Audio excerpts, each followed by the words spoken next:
अस्सलाम स्टूडेंट, हम next subject art mind करेंगे। आपने आर्ट माइंड की बुक खोलनी है, पेज नंबर 1 खोल लें। सबसे पहले आपने try to the draw straight and curved line with different colour pencil. आपने पेंसिल लेनी है, पेंसिल से डॉट्स पर ट्रेसिंग करनी है।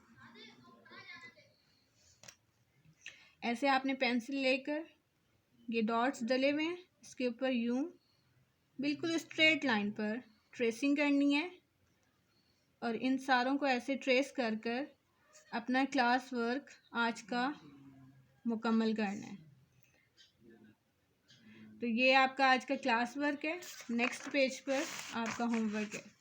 यहाँ पर आप HW लिखेंगे और आज की डेट लिखेंगे और डॉट्स पर ट्रेसिंग करेंगे, बिल्कुल स्ट्रेट सीधी, लाइन टेढ़ी ना हो, बिल्कुल स्ट्रेट आपने पेंसिल ऐसे पकड़नी है और डॉट्स के ऊपर ऐसे ट्रेसिंग करनी है।